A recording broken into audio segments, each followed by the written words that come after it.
Hello and welcome once again to Wars Going On. Today I'm joined by Mortar Mike and Sebastian Keynes here on the Forerunners server. As ever, this is a community-based podcast, so please do remember to like and subscribe and to get involved down in the comments or even on the Discords, because that's where we get a lot of ideas about what to talk about on this event. Right, so Mortar Mike, it's great to have you back on the channel. Man, it's great to be here. I was just saying it before we started. This is one of my favorite spots to kind of learn stuff that's going on in the game because it's all condensed into one place. So happy to be here. Nice to have you along. So let's start out with the news of the week. So did anything interesting happen, Arturos? It's a pretty quiet week, all. No, nothing at all. No, it's been a very, very, very exciting week in the game. Obviously, we've had... Well, I think it was described as W-GoldGate, which is when someone releases a buggy website and then blames the players for finding it. But I mean, I think it's to put this in context. If you cast your heady minds back to the December of 2022, before the game had even launched on global, and someone at Moonton had a bit of finger trouble when sending a gift out to the players, and rather than sending 300 diamonds as a Christmas gift, they sent 30,000 diamonds as a gift to a good number of players. They claim it was about 100, but based on the chats, it was a lot of players. And so players opened an in-game message going, "Okay, got some diamonds, gonna spend them." And then they turned around, realized their mistake, took all the diamonds back, leaving people with massive debt, and blamed the players for exploiting the game. Now, it was quite interesting to see how they responded to the whole incident this time round, because I think they tried the same tactics. Because a lot of people did complain at the time, and it just didn't have the tidal wave power that the community has these days. Because I think I was just going to say, do you want to set the table for this one then, or do you want me to go ahead and get it from my perspective? I mean, that kind of like tells you what happened back in the day. So back in the day, they took all the diamonds back, left people with absolutely massive gem debt. There was people. I ended up with like 8,000 gems in debt. There were some people who were like 30,000 gems in debt, and a lot of people did quit from the beta as a result. People complained to Google because it was still in beta. It wasn't even on Apple, and yeah, people fought back, and it was a Selene Shard Summon event, so if you can't buy stamina, then you're really going to fight to get through and achieve anything. They were relatively generous with the rewards at the time, and it took me just over a month to get back into positive, but yeah, it was not a fun experience, and it was handled really, really badly by the developers. So what you're telling me right now is Selene is cursed. Yeah, Selene is cursed, 100%. Okay, and so this time round, I think it'll be fair to let Sebastian talk on it, because obviously he's been a little bit front and center of this recent incident. Oh yeah. Yeah. Go ahead. Oh, so here I'm gonna speak this from where I was sitting, right? So here it goes. Mm-hmm. So I had been working on a video, and essentially because of it, Discord was somewhat muted, and then I published the video, and then it's like closing everything down. Now I'm seeing Discord, and I see all these bubbles pop up, right? And I'm like, okay, I'm gonna go see what's going on. And our cluster was popping, and it was like, what's going on? So I started getting into the Forerunner threads, and sure enough, there was rumors that people were getting 9,000, 12,000 gold, W-Gold. So I started looking into it. So it's like, what the hell is happening here? So as I started doing research, I started asking Arturos questions, and the two people from our guild in Forerunners were giving this information as well. and I started collecting it. And then Arturos let me know exactly what was going on. And then I just because my antennas went up, I went into Google and I actually typed in the words in Russia, 12,000 W gold, and I was looking Russian like that. I saw one video that was talking about it, and I said, "This is where it started. The Russian community knows about this, and they are going for it." Yeah. So then I said it was one of those things. Okay, do I say anything? So I put it on my Discord first, and then another cluster picked it up, and the flames started going. And then I said, "Well, the fire is burning. I might as well let people know about it because I'm not going to let the Russians just have fun on this." And then I did. I published the video. Mine was only like 4 minutes. And looking hindsight, going back to it and knowing the history that I knew that this 30,000 thing, 30,000 event, diamond event happened, that I should have said, just hold it, don't spend it. But this is what's going on, right? You can get it if you want, right? And eventually what did happen is that a lot of the Western community got a hold of it, and they started, and they hey, yes, we're going to click on it. It's working for me. And then some of them, boom, spend it on the spot, right? And then I may or may not have been one of those people. So, hey. And then within What's 2 going on? hours, 2 hours of my video posting, a little bit even further than the Russian one. So the Russians had a lot more ahead time on this than we did. Yeah. So within 2 hours, things got shut down. And I think it was because not only did I add a little bit of accelerant into it, but once Fasty, Destin, and War Guides got into it, that was it. Everybody was going to know about it, right? And then I knew that things started getting dark, because now the messages from my video went to, "Oh, wait, I missed it. What the hell? Why? What's going on?" The website got shut down, and then things started turning. It's like, "Oh, you guys started exploiting a bug. Now you're benefit from it, and we're not." And then finally, we got the word saying, "Listen, it's our fault. It's a bug. If you have a video out, please just remove it." And that's what I did. I said, "Okay, yes." I titled it and I said, "Event shut down" for 30 minutes, and then I enlisted my video.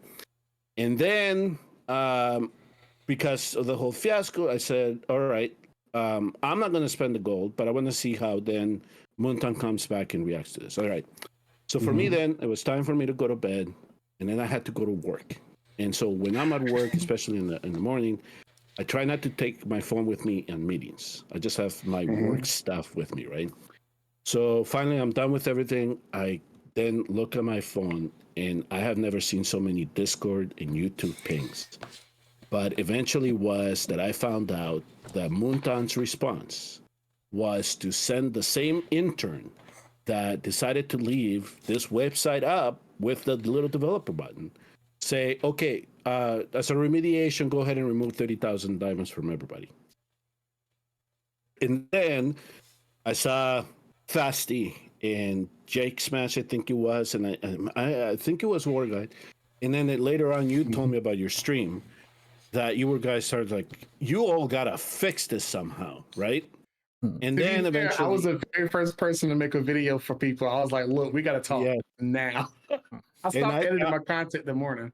If I would have gotten a window fit, if I would have had the time to jump on, I would have done one too. But then at the time, I was like, okay, everything looks. Muntan came to their senses. They released it by 90%, so it's almost like a 3,000 diamond penalty. And then the further and further I started investigating was that if you didn't spend the gold, you just got removed from your account, and they also took all the crystals back, right? And then in your case, you said, "I spent it, so I got penalized with diamonds, but in the long run, I came out ahead." And I started talking to other people. Same thing, because one of the first inclinations was to go get the monthly card and like 6 months of the privilege pass, right? So they can't take that back. But in the end, they were like 3,500 diamonds for this. Good trade. Good trade. I joked about it and said, I hope they put this offer in the store again. So then there were two camps. Now there are two camps. There are those that did not get hurt by it, those that never got a benefit from it, and then those that spent the gold but somehow came out up a little bit ahead. And at the end, I was like, you know what?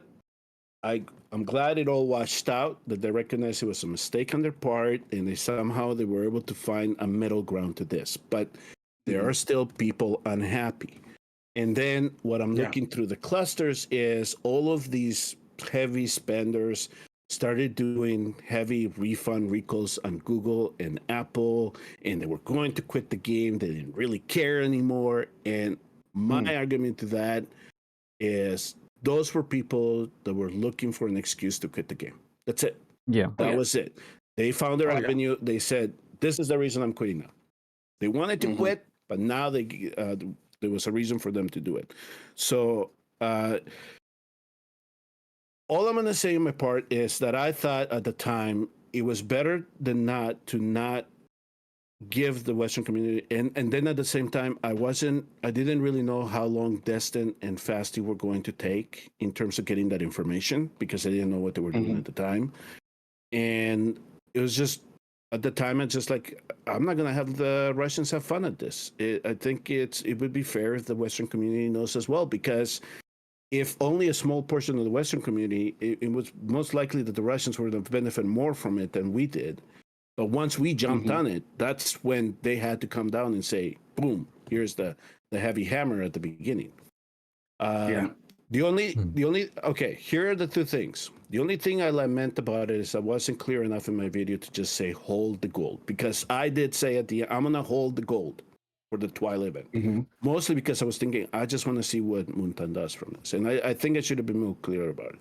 Hold the gold. To be fair, that is the safest way to go, to be completely fair. Right? Yeah. Okay. And then the other one was, as the dust was all, and then I started to get information the day after, is that I really feel bad the Fastidious took a lot of flack, probably more flack than I did. And from the Discord messages that I got, that because he did follow up on the video thereafter, and he had more of an audience to also disperse the information, so more people caught it.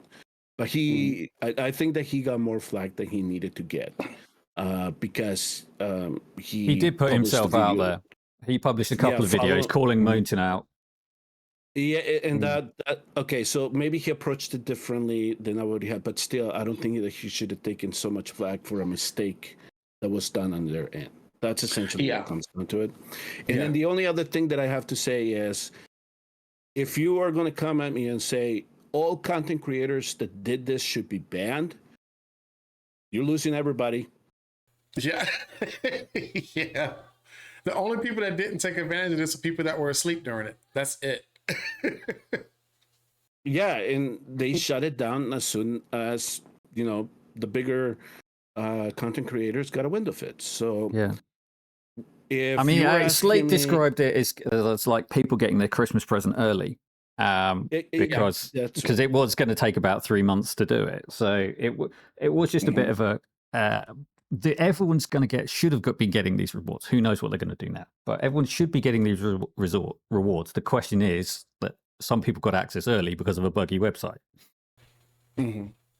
Yeah, and it's like, this is the origin of the problem isn't the player base. And that's where we have the biggest issue. Like, if the players went and found something and like exploited it or whatnot, sure. But this is something that's going through every testing phase they've made and gone to global to a link you can press directly on the site, directly on the app. So it wasn't something that, it wasn't even necessarily hidden. There's a red dot that told you to press it.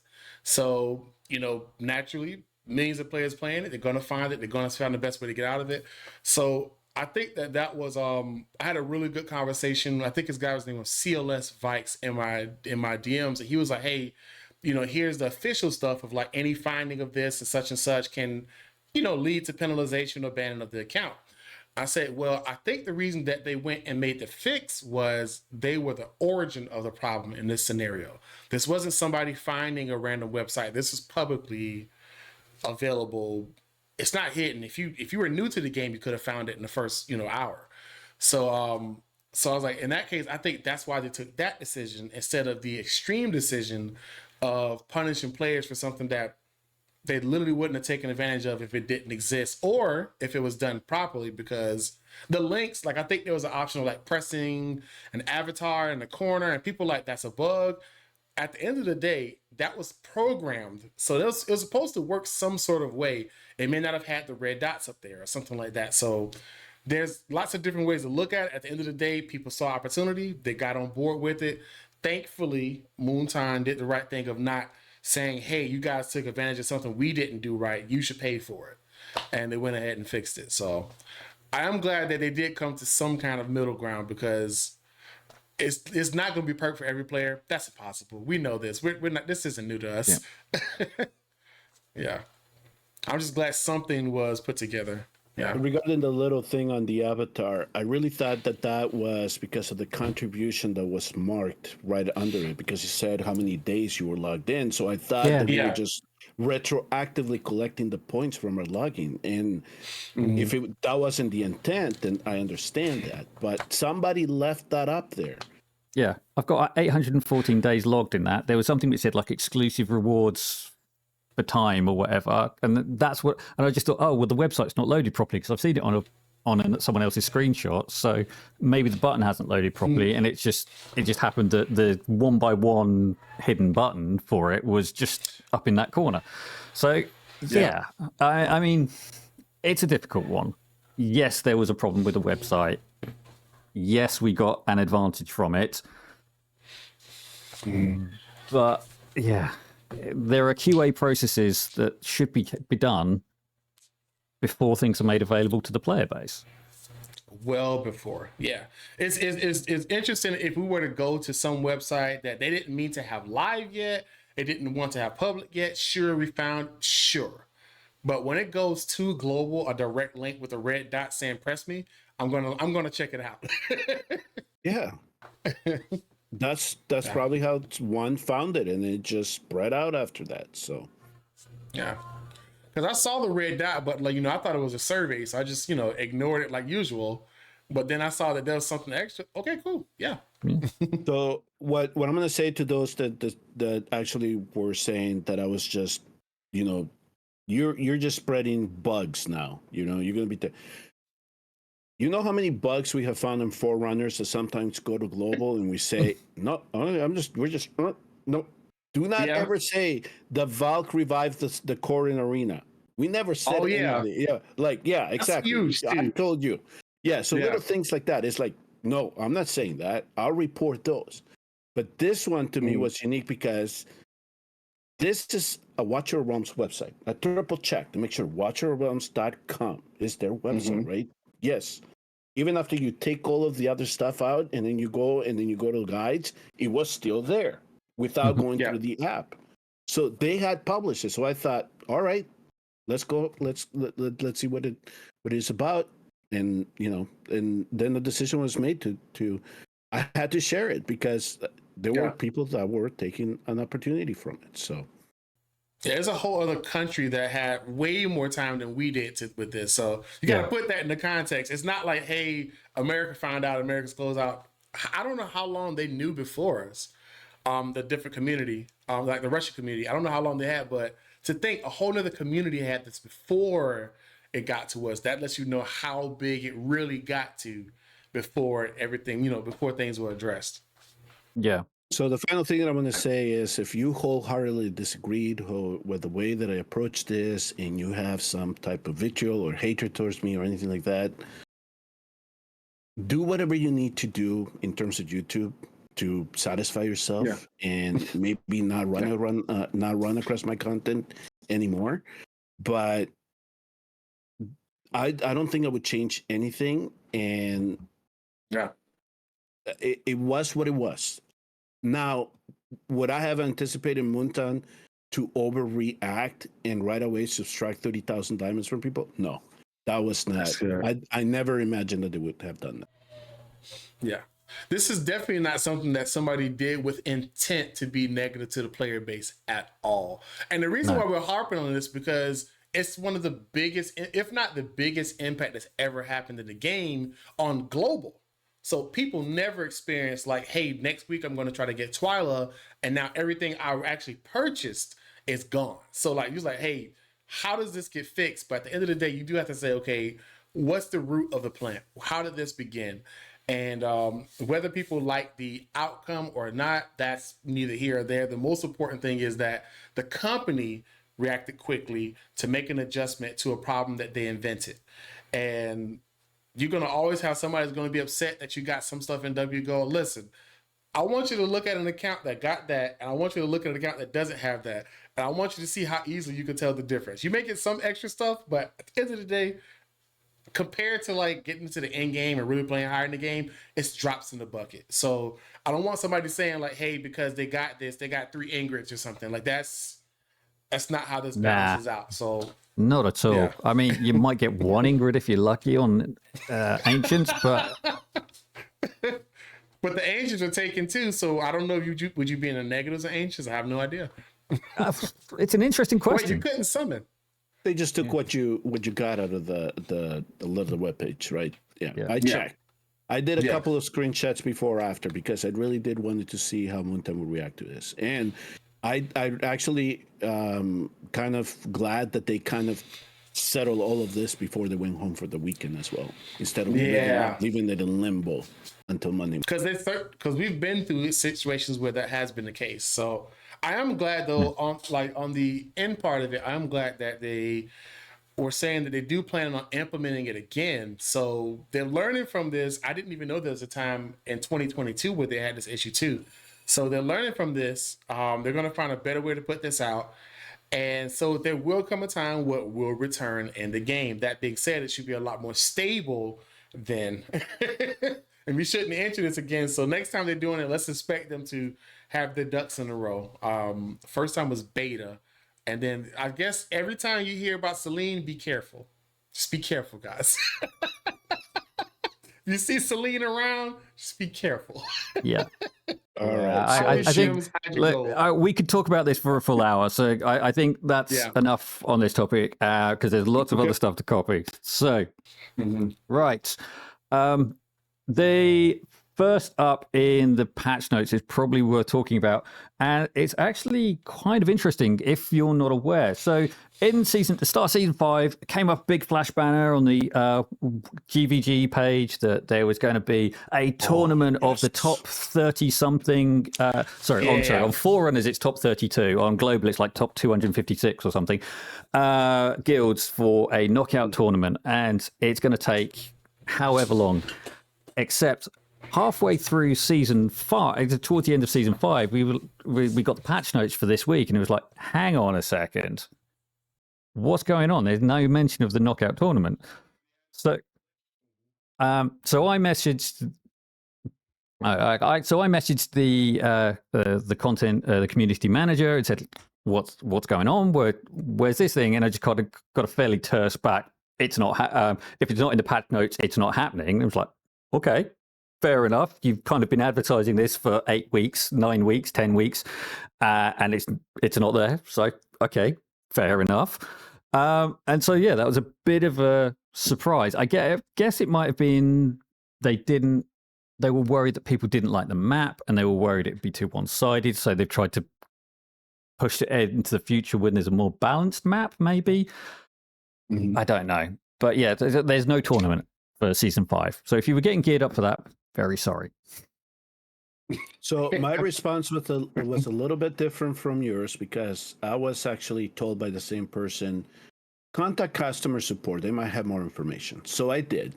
And then I received the message back, and I'm going to paraphrase this, and it says, we don't have any specific information about that. And if I did, I can't tell you about it. Please pay attention to game announcements. So when they say, if I had information, I can't give it to you. To me, they just said, you guys don't have it ready. So I just published the video and I said, this thing has been canceled, folks. Sorry, do not anticipate it for season 5. Yeah. Peace of mind. I get Farm Gear Rate 3. I was like, Arcturus and I were looking at it. It's like, are we going to concurrently have to do the gauntlet and then try to get familiar with the new map and then start the season with this thing going on? I was like, no, not happening. So yeah, so I'm glad that we got some clarification, but it is somewhat disappointing. So I hate when games do this, that they leave things on the lock and they said it's there. You're just gonna have to wait. Right? This is from like an old game that we used to play, Mike, where they have a little tower that was always there locked, and it was like it took 3 years to find out what it was going to be. 3 years. That's a term that gives me trauma. and then the rewards would have been good 3 years ago, but there's been power creep since then, right? Skins look great though. Okay, so without talking about Polarium for too much longer, so we're going to so there are new maps. I don't have them on a button here, but I'll stick them up above. They've been circulating around through various communities. We're hoping to have a session with Slate to talk about the maps and what that means in the next episode of Wars Going On. That will be the plan for that. And this extra time, this extra time, and because of that, I think that they did that because of the new designs of the maps. Those maps look a little bit longer. They do, yeah, and I think there's going to be some interesting ones where Dahlia and Ingrid were somewhat limited this time round. If you build them right, you might be able to disrupt the Garnet Guards enough for them to still be problematic in these maps. It's definitely on one of them. I think there's potential there. And secondly, it's going to be interesting to see how people deal with one of the archer spots, which looks like it might be able to snipe people if they're dropped on the back tile near the spawn point. So that's going to be an interesting problem to deal with. But yeah, we will have to see how that comes out in testing next week on Forerunners. So we should got a challenging week ahead. This interseason with a new map is always a busy one. We'll see what comes out of that. Can I say though, I know this may be random, but I may be the oddball out on this one. I like the pacing of the maps that are coming out because there's always a champion that comes into the game and you're thinking, oh my goodness, they're going to beat everything and win and everything. And just when you think that, they come out with a way to say, no, there's a weakness to this champion. There's a reason that you want to try this way. They're not universally great in everything, not universal soldier. Like I love that they make ways to still make the content something that you have to adapt to instead of like we had when Guild Boss 2 first came out. Everybody tried their Guild Boss 1 teams. I like that we have a way that you have to think more than just, I'll put my last team in there and they're going to do fine. So I do like that. I credit them that they make it busy. Now, we may not like making strategies for it, but I do like that option that they keep us on our feet with thinking of problem solving. Yeah, it's a good week for guild collaboration and getting some of the quieter members of the team to speak up and talk about their guilds and their setups, and maybe they'll come up with something really good, and then other people can make use of it. So we'll see how it pans out. So looking forward to that. Okay, so that's enough on Guild v Guild maps for now. I will just pull up the new Demon Soldier for Season 6.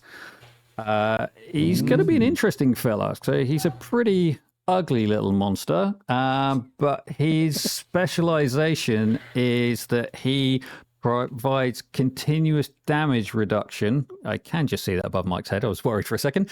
So you can see he does this continuous magic damage reduction to demon soldiers in range. So I'm assuming he's going to have a bit of a healing range, a bit like the current healer, who means that he's going to be able to protect people from the Praetor's defenses, which just annihilate everything which comes in range, or even Araka when she's like poisoning everyone, so she'll be able to protect people from that.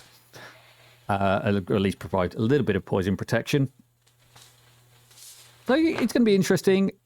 Interestingly, does additional damage to receives more damage from Watcher and Arbiter heroes while dealing more damage to them.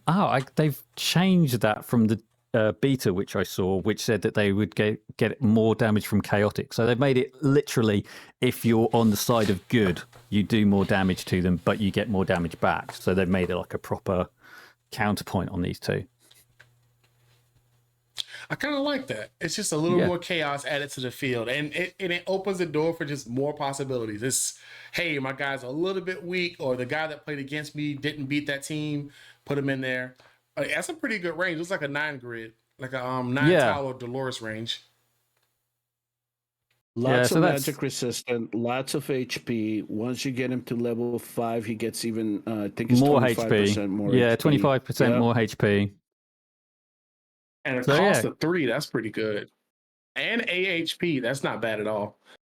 So he's setting the table up essentially for those that are either magic resistant or just trying to give him a little bit more resistance. So maybe like the slaughterers or the daggers survive a little bit more. Yeah. I mean, because we've had the Ardag's follower who's just been so squishy that no one's made use of him. So it'll be interesting to see how this guy comes into the fore. Yeah, I can't find anyone that says, like, a really good way to use ADAG. I haven't seen anyone yet. I've been looking, but he's like 2 shots away from passing away every time. So yeah, I've tried him a couple of times and it generally ended in a mess. I did get the Frost guys. I've used them a couple of times. They're pretty cool. But yeah, they're fun. Okay, right. So gear, ancient and mythic variant recycling was another thing that was added to it this time. So normally on Global at the moment, if you have a trash piece of variant gear or ancient gear and you're like, oh, this is just so bad, I really don't want this, I'm just going to sell it.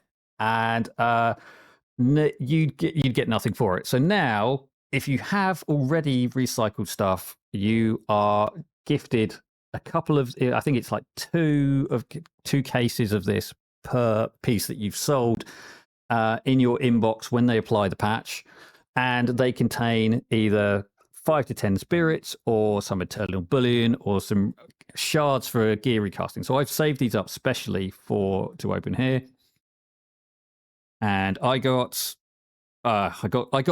spirits. I could have done without spirits. Other things would have been better, but that kind of gives you an idea of what you're going to get from these things. You're not going to get the top rewards every time. You're going to get get the mix. So Sebastian's done a couple of those as well, and I will stick his results just like up there as well, just to give you an idea of some of the other things which you can get out. But yeah, basically it's the same. You're going to get spirits, or you're going to get some shards of things.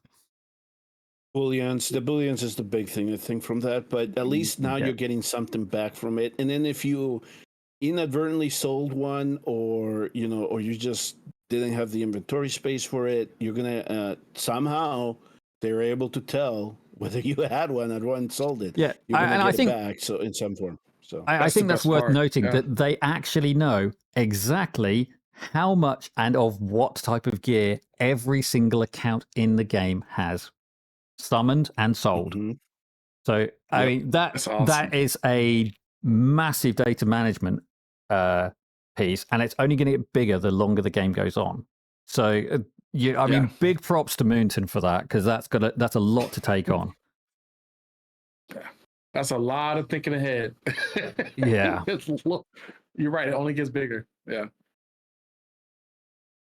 I do like the rebate part. It's my favorite part. And that also applies for variant pieces as well, not just the ones that we get from the GR stages. That's like, if you just don't like it at all and it's shiny, you're gonna get something back for them. Now, I did this in a test server, but don't do this mistake where you go into the piece and then click the gold button. Don't do that, because then you'll get gold from that. You have to go in the sell interface. Yeah, so click it on there. Yeah, then you click it on there, and then you get the message saying, if you sell this, you're selling it for this. So yeah, but don't click the gold button. They didn't account for that. Yeah, so there you go. They have put something in, but it's not 100% perfect. Yeah. That's a good warning too. I hope people hear that one, and then when it comes out, we reiterate that, because a lot of people is like, "Yeah, I mass sold it, and from my farm, where'd it go?" But, yeah. Okay, I did I'm gonna put make that mistake. I did Just know I did put will. that in, so I hope that they fix it before they introduce it into global. So, but I don't know if that requires an app update, and that's the thing. Okay, so the next one, which is really rather good, is the team gearing one. So let me just dive into this fight, and I'll have to move Mike out of the way so that people can actually see. And there you go. So you can see that several of my heroes now have an armor symbol with a red line through it. So that gives me an idea of which heroes have gear, because they don't have that, and which heroes have no gear on. So they've got this warning sign saying I've got no gear on. Really, really good quality of life. The only thing that's missing is it doesn't tell you about artifacts. So it's still easy to. Ask you about that. Good. It's still easy to go into battle without having artifacts on your heroes, but this is a good primary warning that you're missing important stuff. And you may also notice a darker theme around us as well. So rather than having the sort of the yellow border, everything is now got a slightly darker hue overall. All shiny, but it's kind of nice. It's kind of maybe just easy on the eyes. It looks like a little bit more, right? Especially when you're on a mobile device. I don't mind that. I like dark mode, so I didn't. But the feature with the red line, I think that's going to be a headache saver, because I go into Void Rift, I auto run. It's like, I'm pretty sure I beat this before, and it doesn't go through. And it's like, okay, now I got to go fish out who doesn't have gear. Yeah. I mean, last week on Wars Going On, I did my Immortal Codex run with Silas, and he didn't have gear on. So if I'd had this patch in place then I would have known, and it would have got a different score. But anyway, it didn't matter. It was just a demo run of Kai being Kai, so that's fine. But anyway, this is really useful. I've made use of it quite a lot already. Still sort of just go to show that I need more good gear, but that's fine. That's a long-term goal for this game, and you can never stop searching for those perfect gear pieces, because unless you're like getting 4 golds on something or 4 reds on something, then the search continues. I think this dark mode is just to make your legendary stand out more. Maybe. The gear hero interface would also have thumbs up, they said, something to that nature. Yeah. Now, I've not really spotted this specifically. I think the idea was that the thumbs would be more prominent in the gear setting. So gear. So all of this stuff which is up the top should be thumbed, and it's not. But this is all thumb gear, because my filters are pretty harsh, and I will, if people want, I will share my gear codes, which are pretty end game. Yes. Awesome. And but you're in Forerunners. Yeah, it's on Forerunners. I don't know if they're transferable. Especially with new content. Still, people might try it. Who knows? Yeah, so you can hide labels, but that doesn't really do anything if the gear is leveled, because it doesn't show anything. They have removed the hide leveled gear function in place of this, but because they put in these filters of 0 to 4, that has pretty much the same effect anyway. So you can still do that. I was kind of hoping that they would retain the thumb on the gear once it had been leveled, so that you could see its impact. But yeah, it's obviously not the route they decided to go down. Anything to improve this, I'm all for. So, I mean, they're still a little bit clanky, but yeah, as long as down the line they can improve this a little bit more, the better. Yeah. So there's the code, y'all. I guess it's worth checking. It's worth checking. It's worth having a go. It might work. It might not work. Theoretically, it should work because the coding is just saying it's this combination of things in this particular way, and it should just be some back end interface code that they can translate it across. But yeah, I honestly have no idea if that will work on global at all. If I will probably tell them if they have a code now to save their previous code. Is that how this works? They can save their own code. So in case this doesn't work, they can go back to what they originally had, so you don't have any issues. So that is correct. And let us know in the comment section if that worked out for you, so other people can see it in advance and they'll know if it's a green light or if they should take their time. Yeah. Okay, so the next thing that I have on the list is the minor change in the requirements to the Void Rift Epilogue. It's not going to be a big deal because if you are just struggling with Void Rift hard, you really should not have these stages available to you. Yes. I mean, the Void Rift Epilogue is pretty harsh as it is. I'm I'm still struggling with that second Soliel boss, even though I've got Iovar, and I should, in theory, be able to do it, but my Iovar seemed to just tickle her rather than taking her out. But yeah, that's it. There is actually now a achievement that you get and a little icon that gets unlocked if you do complete Epilogue, the full Epilogue stages. So I think that's development. It's an achievement now. You get a do you get an avatar or is it a one of those medallions? You get a medallion. You get a medallion. Profile. I'm just trying to battle. Here we go. Nice. Yeah, just something you can flash to say, yeah, there you go. I did it. I so wish the medallions had like some kind of buff that came to your account. I just think that would be so cool. Like, that would make me want them to have them more than just as trophy stuff that you never will see.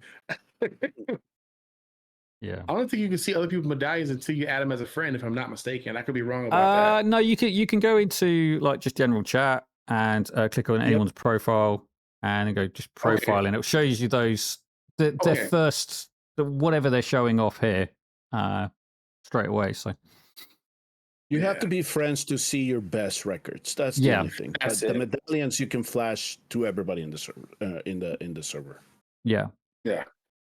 I'll tell people now. It's maybe random, but Epilogue. If you don't have Torador, just after Solil, just take a break until you get Torador. Take a break.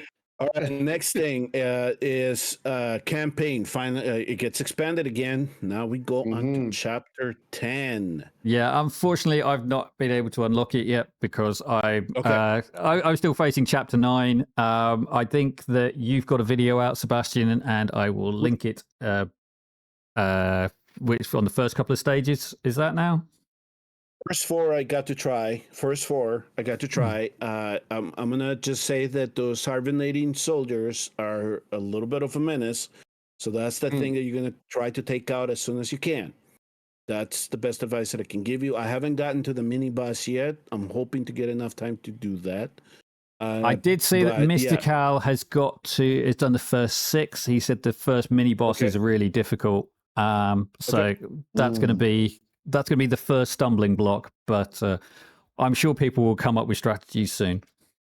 Yeah, exactly. So it's available. The people in Forerunners are toying around with it. I haven't really scoured to see how far people have gotten into it, but there are 15 stages, and there is an experience stage in there. So we're even our experienced farmers is going to become better. So yeah, but the content is difficult, so don't anticipate to just cruise through it right away. Yeah. So what you're telling me is I need to log into Keynes County and try to figure out these levels. Oh, Arturos, did you know about this? No. Okay. All right. Let me put this. So in the test server, Jake Smash, Mike, myself, and I think the originator was Dan Heilman. We are all in the same guild, right? What happens is that after 7 days of inactivity, the guild leader, if they haven't logged on, loses the leadership and gets switched, right? So the first time, Mike was the benefactor from that. And The funny part is it was twice because I gave it back to Dan. You give it, and then he goofed up again. All right, so I just quick. Okay, so then Mike takes it, and then Mike does not log in for 7 days.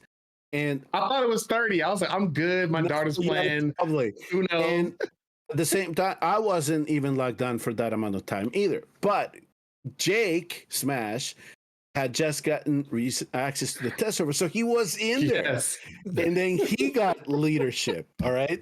And I did see the call out video. Calling I Mike. did. Yeah, call out video. It was like, Mike, you want this? How you want to resolve this?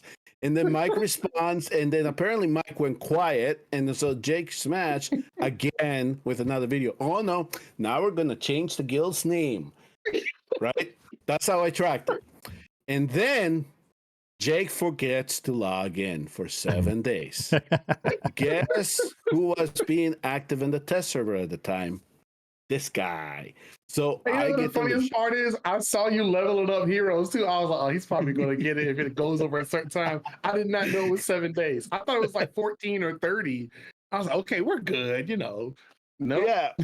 No, it's 7 days. So then I don't think Jake realized it. So I just released a little short, just teasing the two of them.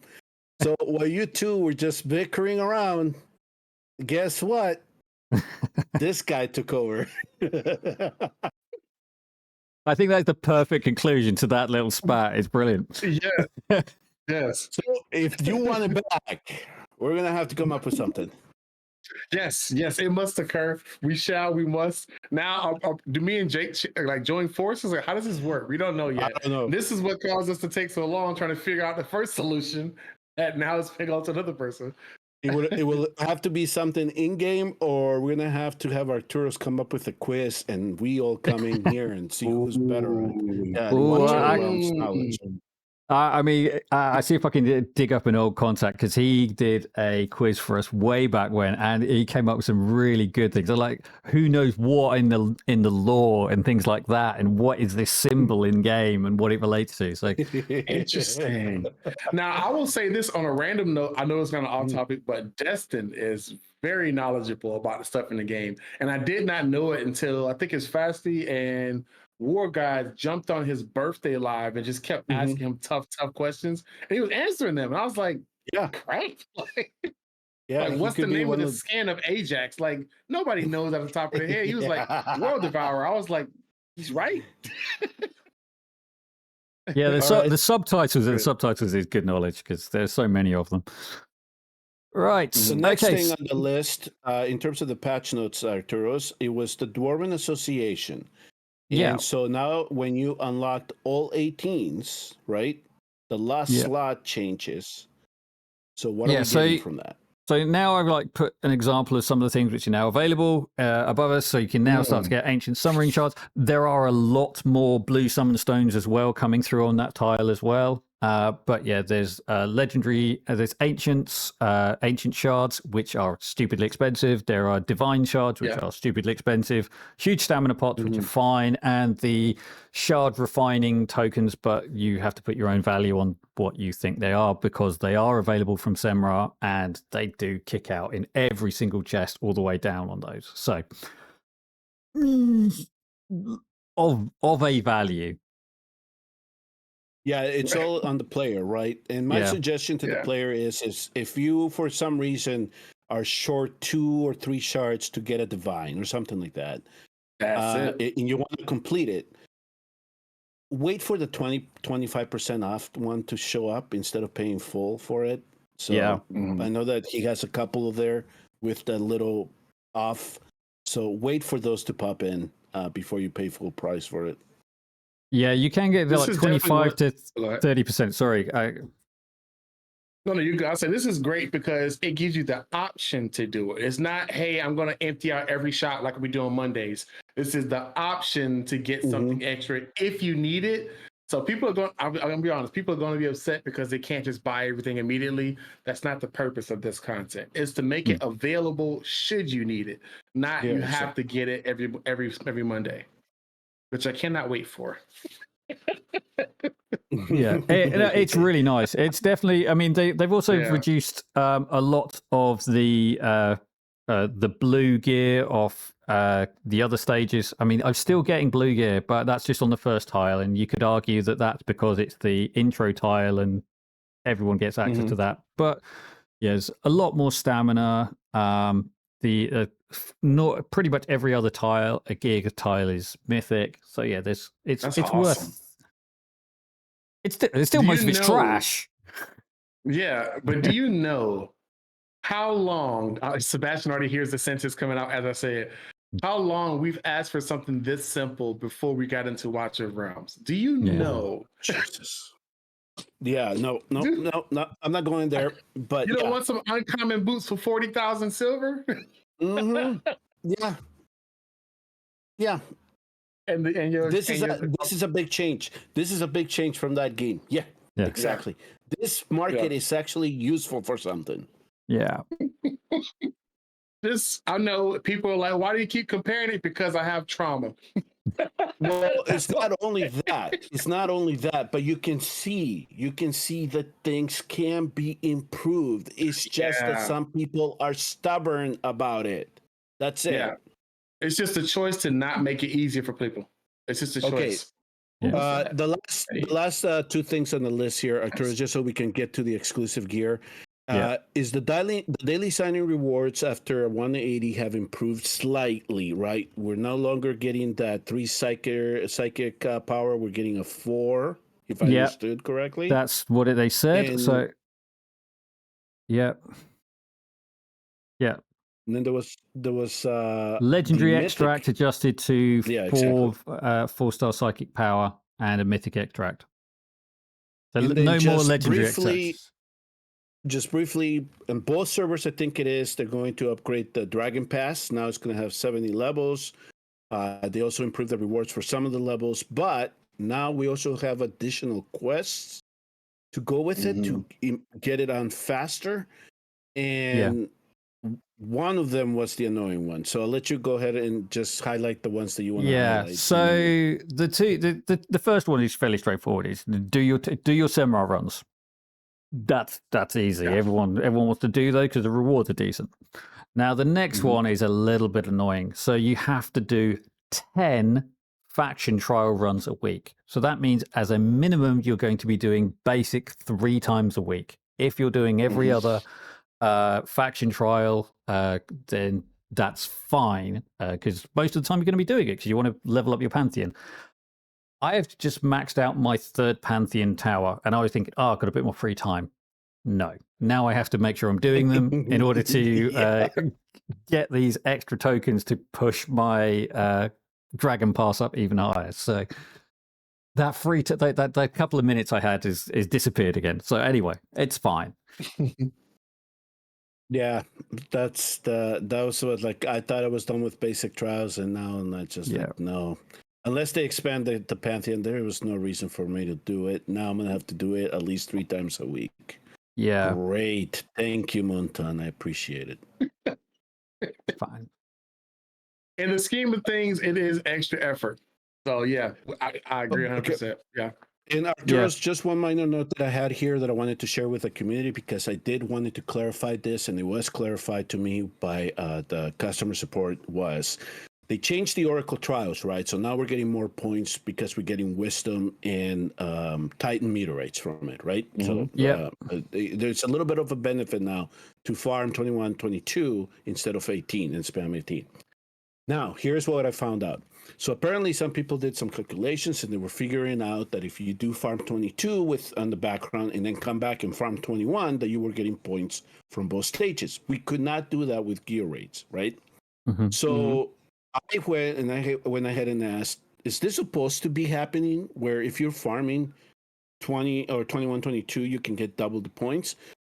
I got the response back and said, yeah, that was intended. So apparently, if you need Oracle trial points really quick when it comes to AMR, you can be farming 21 and 22 simultaneously. That's a gem you get for listening to what's going on, ladies and gentlemen, right there. Awesome. By the way, Oh. I got like 51,000. No, I got like 60,000 in that event. I wanted them. I need it. So once I knew that the new stages were available and they were going to come to global, I stopped farming all 18. I mean, I didn't do any Oracle trial, right? And then on this one, I took advantage. I did 120,000. And did I get you any... win. Good God. Yeah. Awesome. Out of all the forging I did, 4 exclusives. 4. Oh, no. Thank you, Montan. Okay. I got like 7, so I'm sorry. 2% chance. 2% chance. Huh? 2% chance. Exactly. It's funny, the chance is so low, but it's still pretty good because at the end of the day, you still get a bunch of mithril too. It is the biggest energy it is the biggest energy sink in the entire game, but it is great that you can use it, use the resources. The mithril economy just improves. I mean, Lord. You can upgrade your artifacts now so much quicker. It's amazing how if somebody can push 19, at least 19, your mithril economy is going to improve drastically. Yeah. I love going in there like, do I have mithril? Oh, I do. You're just going to level something up. Nice. Yeah. Yeah. All right, and then the last thing, to upgrade the space too for the last thing that this recent patch brought us, Arturos, is 7 heroes get new exclusive gear. Yeah, and as ever, these are absolutely gorgeous pieces of gear. So here we go. So first up is Arrogance is piece. This is great. Yeah, so it's on the Cataclysm sets. So this is the one which is basically slightly down from Soulbound Arcana because it's 45% overall, but it's bringing his ultimate cost down by 100. So that's down to like 600, which is amazing because 600 you can just turn around really, really quickly. And his ultimate is beautiful for that AoE effect. It's throwing out more burning. It's doing more damage. This is really good. I would take 5% drop in damage because I'm going to be having more uptime on my ultimate skill.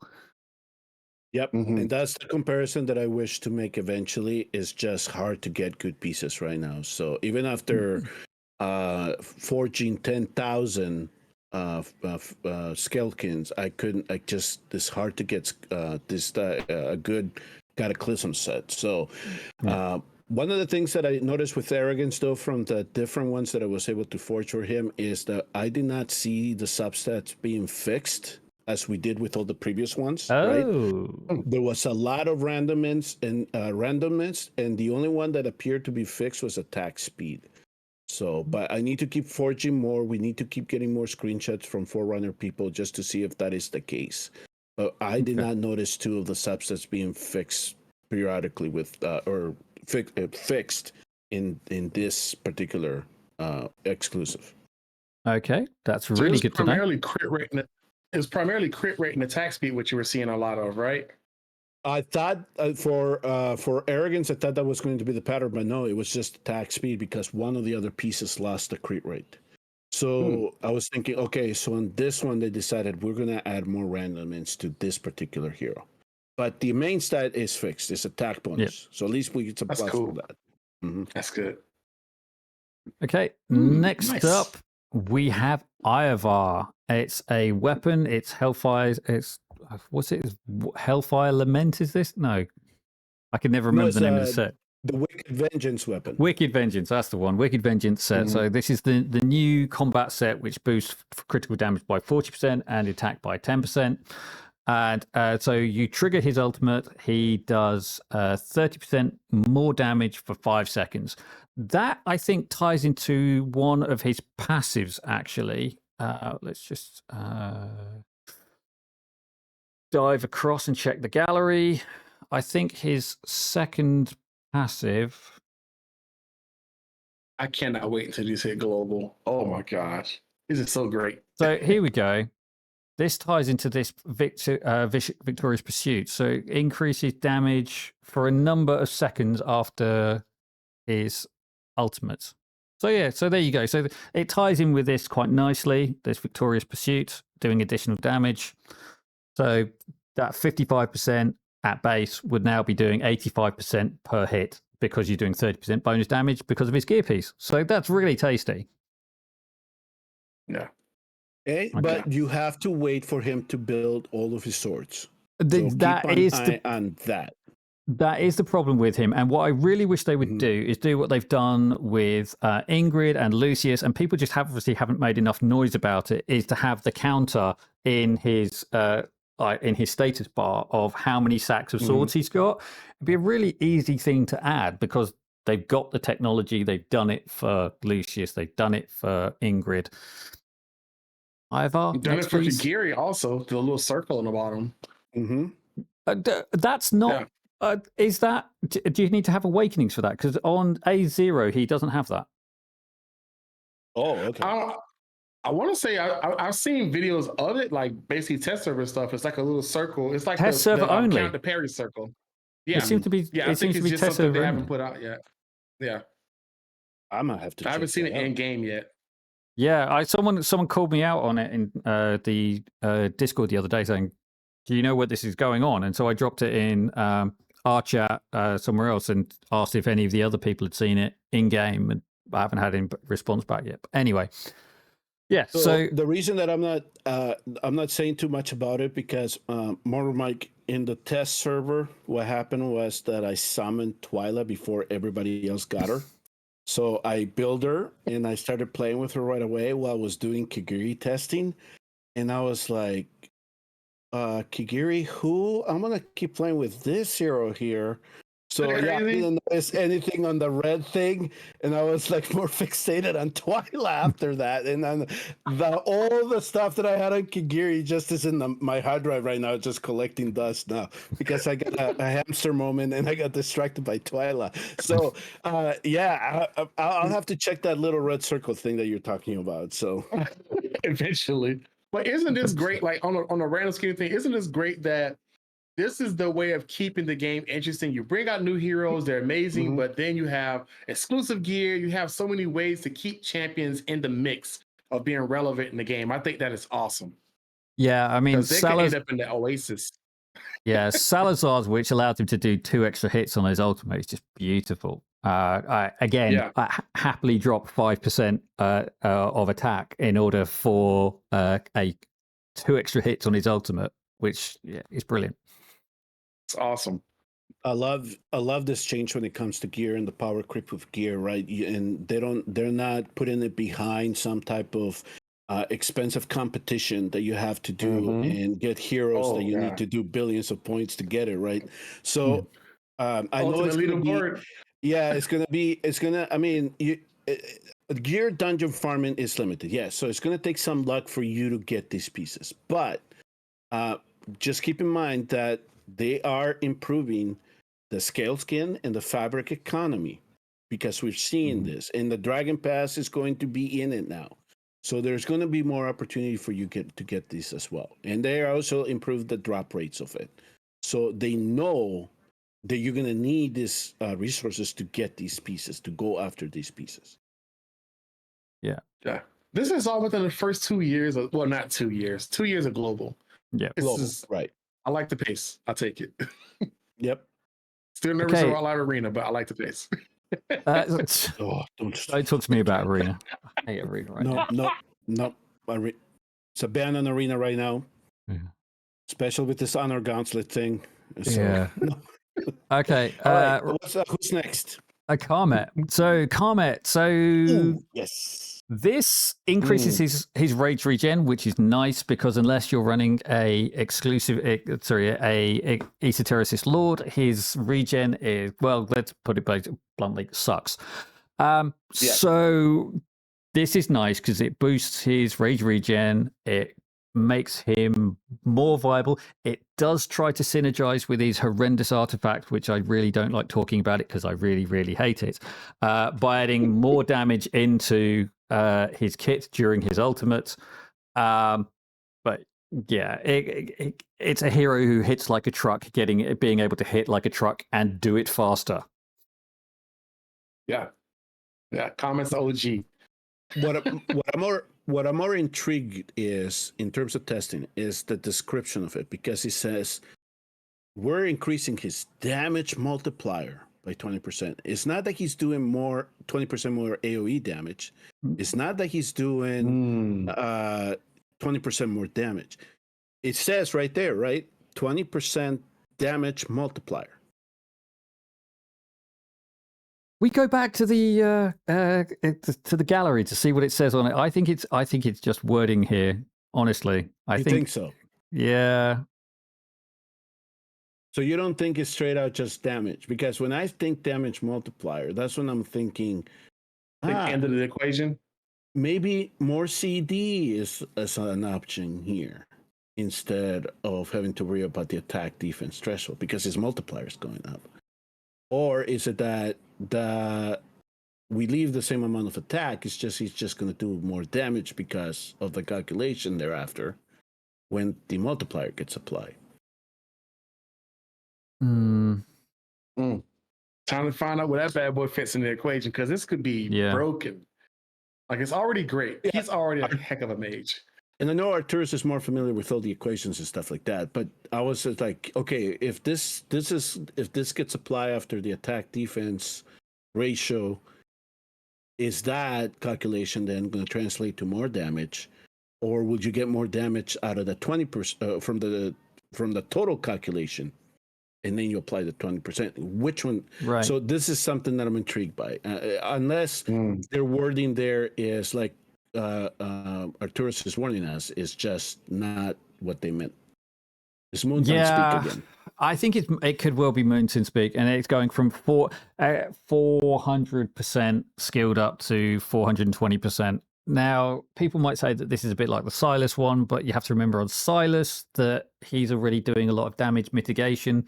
So 20% on the Silas one is actually a hell of a lot of damage because you're ignoring so much of the defense anyway.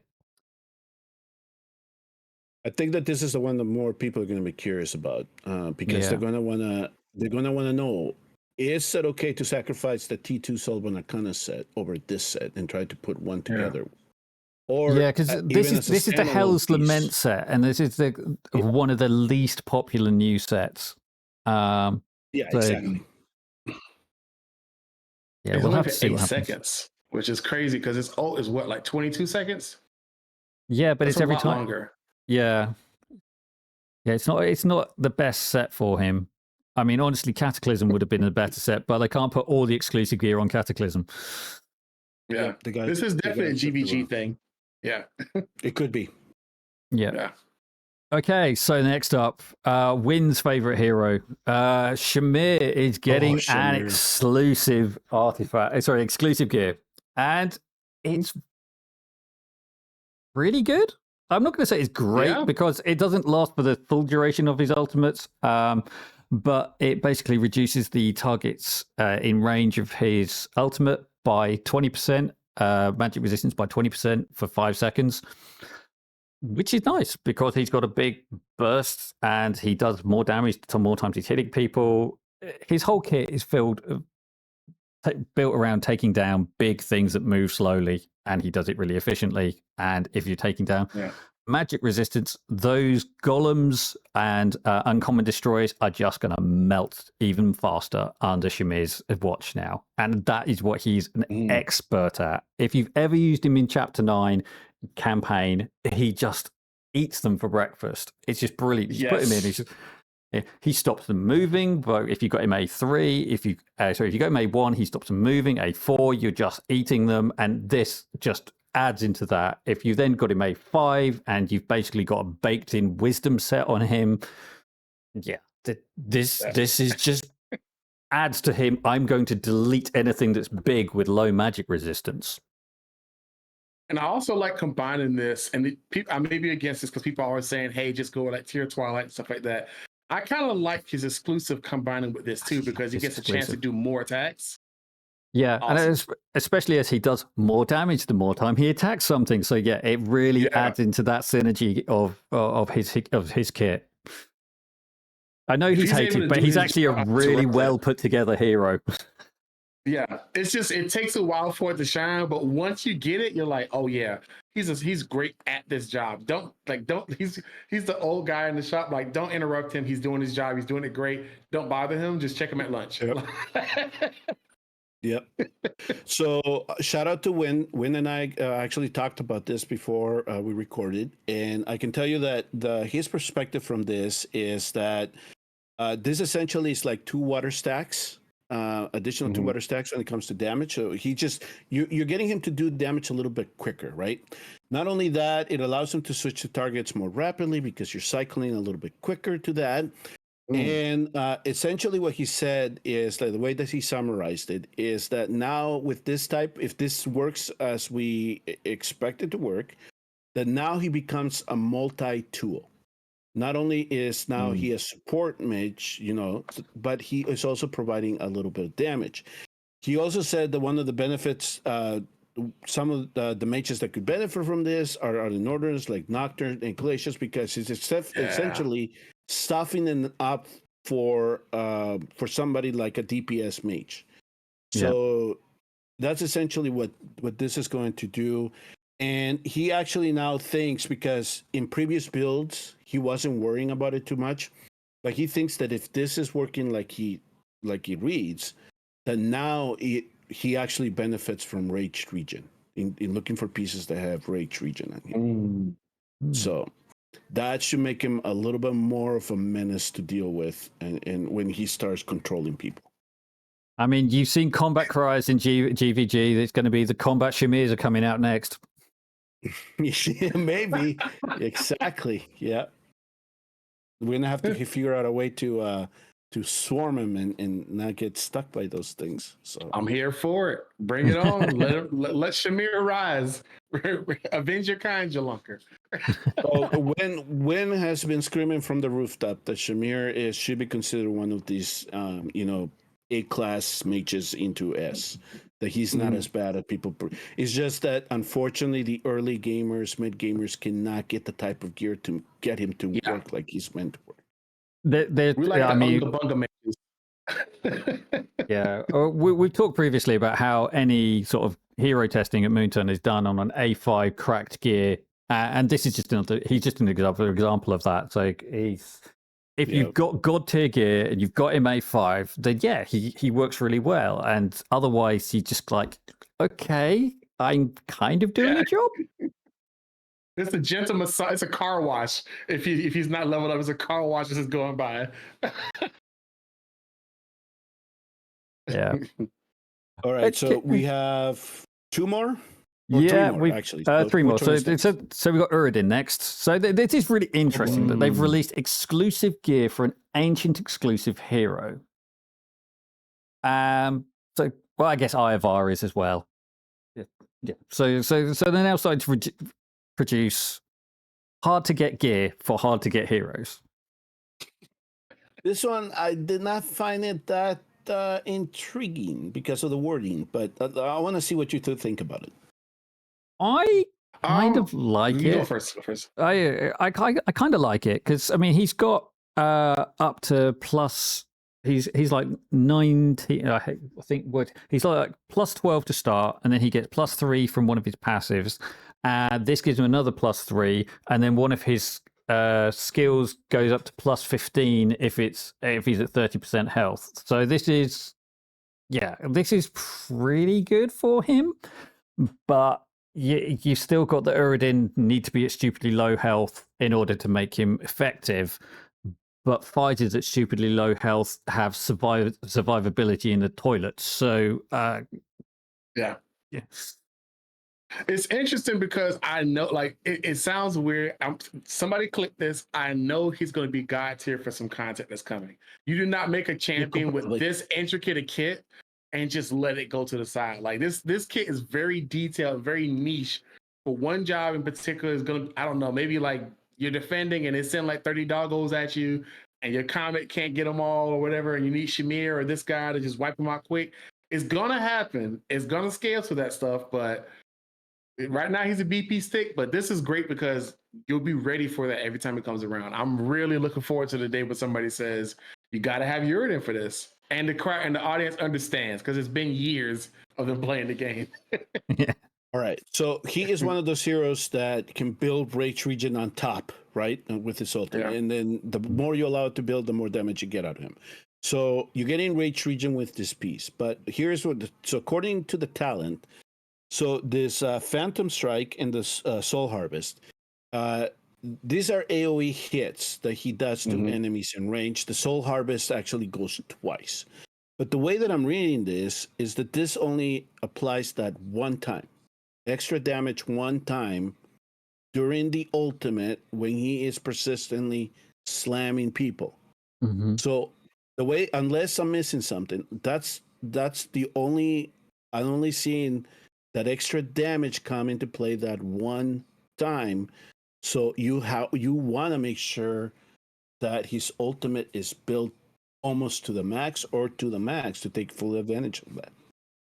So this reminds me of Trusk and his ultimate. It says one time, I think, on his attack, but it's basically each time that he gets hit, it procs. So I'm willing to bet this is each time he does his basic attack. It's just an extra edge out on top of his hit. Even if it's a single hit or a double hit, whenever he does an attack, it's one extra damage, whether it's a single or a double hit that he does. It's the same. I'm wondering if that's the case. Yeah, it's the same wording of the Toreador leader skill. Does damage one extra time. And when I first read it, I thought it was like, that's not great. But actually, when you start using Toreador-based teams, it's actually really good. So, okay. So every time the Soul Harvest procs, and it's dealing the 10 damage to 10 enemies twice, then it only applies to one. Exactly. So one of those hits, like the first and the second hit, whatever, does it. That's 30% extra damage. Boost his damage up. Yeah, exactly. Yeah. Okay. Yep. Okay. That's gonna be nice. Okay. Now this a hero who. This is why I like Kevin Arturos, because he speaks Muntan. Yeah. Awesome. 814 days in game, man. Now this one is, I mean the extra crit rate's a bit meh. I mean, considering one of the primaries on this, sorry, one of the substats on this is going to be locked in at crit rate, to then have extra crit rate in it, just a bit. This is for those one pieces of gear that don't have crit rate and you never wanted to let go. That's where Volka comes in. Yeah. But I mean, extending the duration of Blood Source, which is her ultimate, and increasing the magic vulnerability, which she's inflicting. An extra 5 seconds. I'm all for those, but the crit rates, why? It's probably because they're giving us so many chests with no crit rate. I'm not kidding. Every time we get a mythic chest piece is attack, crit damage, attack speed, or my favorite one, crit damage, attack speed, and rage regen. I was like, what where am I going to use this?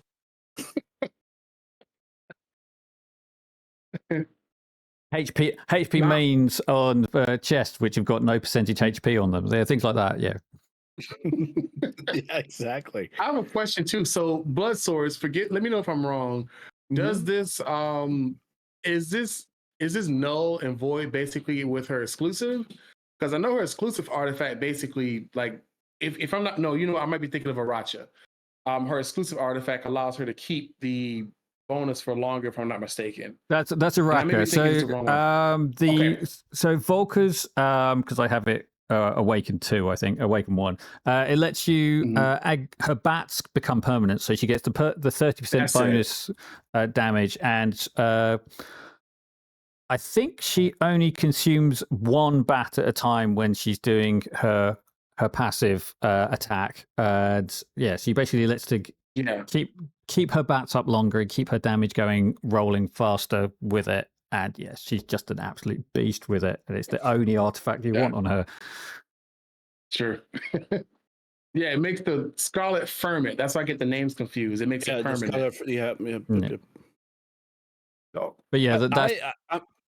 in a longer battle, to have the additional 5 seconds of vulnerability, that's a long time. So I don't mind this piece. So even if you don't have a complete set, just put it on her. Take advantage of that. Yeah. I do think that a lot of the exclusive gear is tuned to giving you an edge in Apocalypse 2. Because if you... I still can't get the Toreador and Abomination ones working right, but the idea is that you can then have them as the stunners, so you can have other people doing other things by using their exclusive gear, which gives them a 10% stun rate. Then, yeah, I think that's where that's coming in. But for me, because my Toreador I don't think is awakened enough to really make use of it, but it's, again, another hero who has usefulness locked behind awakenings. Or the other, like Mike and I always like to say, there's something coming on the line where we could use this handily, right? Yeah, So, absolutely. Yeah. It was like, yeah. Look, unless Volka we know starts... that's a throwaway statement. We know it's a throwaway statement, but to be honest, that happens very often in this game. Aveline has a place in one of the hardest pieces of content in the game if you don't have her. Yeah. Remember, one of the things that Moontan likes to do is that they give us the tools to a problem early on. Yeah. Where there's other games like to give you the tools or sell you the tools thereafter. So they give you the payment plan. Yeah, exactly. You and I are always anticipating, where could this come in handy later? Well, we'll find out. It's like Dahlia Ingrid. Where could they come in handy with this? Yeah. So yeah, it's a list. Yeah. So I like it. Yeah. This is good. This is good. Okay, so finally for the exclusive gear, we have Zelus. Zelus. Okay, here we go. So this extends the ultimate duration by 10 seconds, and during the ultimate, anything that dies in range, his damage goes up by 1% up to 20 times. I'm just going to dive over to the gallery, and we can have a look at his stats as they stand.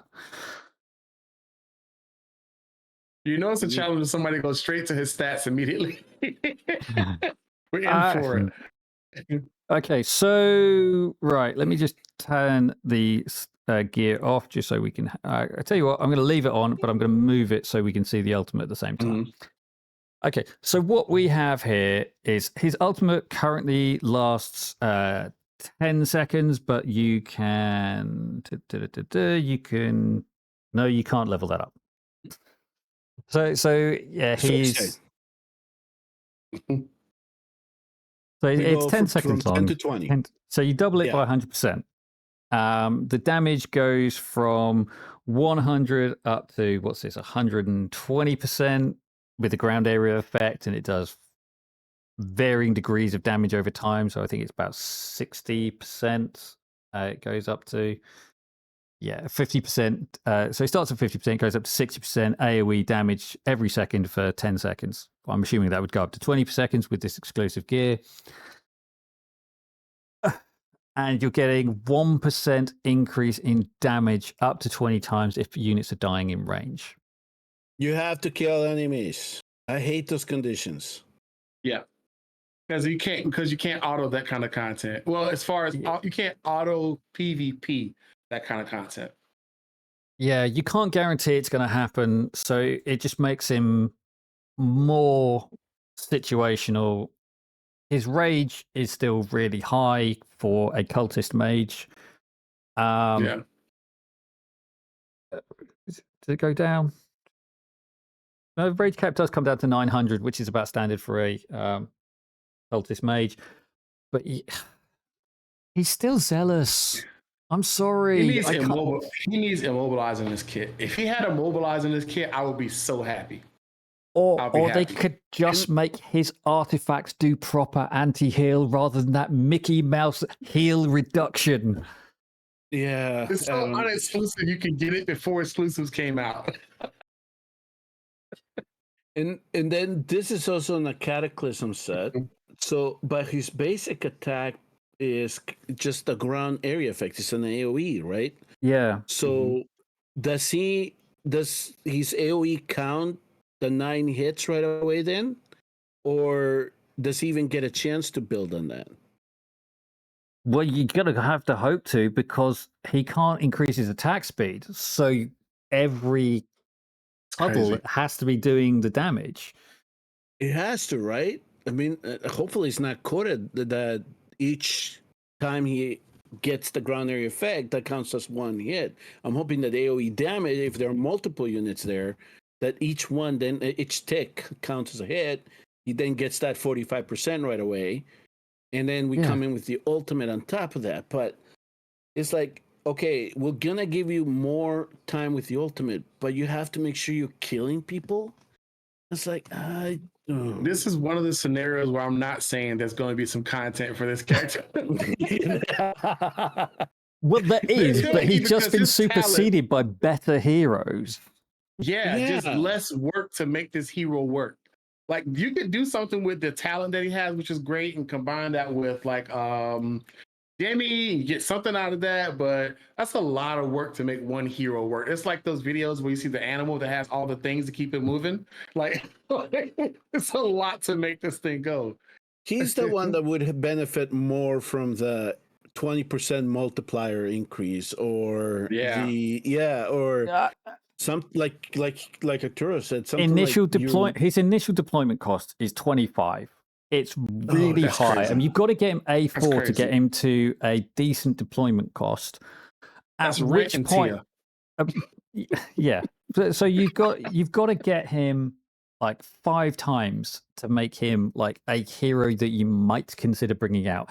In Gear Dungeon 1, if he had proper anti-heal, he would be amazing, because as they were coming in for the pretty much the full range that they're there, he would be you'd whack that ultimate up, this extra 20 seconds of damage going in, so all the way on that approach, they'd be all taking hits, they wouldn't be able to heal as soon as they hit your tanks, and then you'd have your second cultist above just do that big slap, and then everything would go. And that would be really, really good. But instead we have his Mickey Mouse artifact, which doesn't do proper anti-heal. And he just sits on the bench in case you don't have someone who does stupidly big hits for Gear Raid 1. Now, so close. He needs to mobilize. It's so close. He needs something else. To mobilize. I mean, I don't know what they're trying. Are you trying to make him a control mage, support mage, damage? What are you doing with this guy? Yeah. So, I mean, the only thing I can see here is that this ticks into this killing people ticks into his talent, which was added recently. So over there, it's like increases so rather than increases damage by 10% for 5 seconds, it's going to be increasing by 11% for 5 seconds if you kill someone. Again, he's not the primary killer in this scenario. Generally, he's the one applying the big debuff to everyone, so everyone else kills him. It's not because his multipliers are low. He doesn't do massive damage. He's got a scythe, and I don't see anything Grim Reaper about his kit. Like, that's the crazy part. Yeah, he's such a poor Grim Reaper. They've given his skin to Khamet. Which I will say, the skin is awesome. Like, he's supposed to be the Grim Reaper, but instead he's that guy with the security clearance that's patting people real gently. If I could find the gif of the guy at the football stand who's like they're just barely touching people, yeah, that's him. Oh, seriously. I have besides the initial kind of perspective that I gave about it, it's like I have no idea if this will make him even playable still. Yeah. It's no. That better not. I've just seen what the second skill on's on that. That better not be locked. If they have put the second lock substat as attack speed on a hero who cannot benefit from attack speed. I gotta go forge some more. Hopefully get some more Zelus speed, because I would love to send that message to Arturos. You know, of all the Zelus pieces that I have forged, they all have attack speed. I want it. I want it. I want it. I want it. That is great. It's almost like you just okay. So we know with Zelus we're gonna get attack bonus. Maybe we get some very good. The other 3 subsets to be good. We just put it on somebody else. And I don't even bother with it. Just use it on somebody else. To be fair, I use Morrigan's. I don't have Morrigan, but I have 2 of her pieces, and they both rolled ridiculously well. So I am using them on other people. Yeah, so you Nice. take advantage of that. Yeah, exactly. So until you get a Morrigan into your account, but no, it's just no. Man. It's like yeah. So out of all of the ones, the 7, this is my least favorite one right now. Yeah. I don't even need to test it because I don't know. I don't know. Don't even test it for bugs. Just leave it. Yeah, yeah, exactly. I'm gonna let somebody else more eager test that one. I already have the 2 that I want to test. That's it. Yeah. That's nuts. Yeah. Sorry, Zelus. Better luck next game. Right. All right. Crazy. Did we empty out the bucket on news, Arturos? We've emptied out the bucket. We've whipped it on for an hour and a half. So I think that is probably a good place to draw a line under it. This has been an epic episode. We've had an awful lot to talk about. Thank you once again, Mike, for joining us. Thank you for joining me again, Sebastian. I am sorry for dragging you into the W-Gold scenario. You didn't drag me into it. All I did was add a little bit of gasoline. That's it.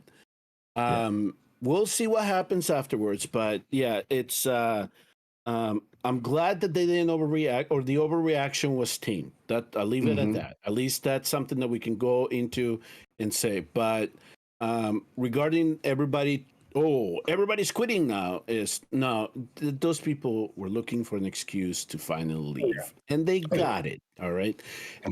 And additionally, you're gonna get the rewards. They're still gonna have the event. They're just gonna do it properly, is what they said. So it's still gonna be there. We're gonna get the rewards. So, those that didn't get a chance to get it and benefit from it, I'm sorry. It was just one of those things that we had to do quick because we knew that they could probably say, close it down. And that's exactly what they did. So, and there's a lot of people whose birthdays happen to be on October 24th. So that just kind of happened. Yeah. Precisely, I guess. So that's, all happens. Right. Mike, thank you very much again. You're always welcome to come and catch up on news. We always like to hear your input. Arturos, thank you. Don't feel bad. Yeah. It happened. It's just another event that we can talk about in the future with something else comes up. And look back and laugh at it. Right. Yeah. Exactly. Thank you once again, everybody. Tune in next time.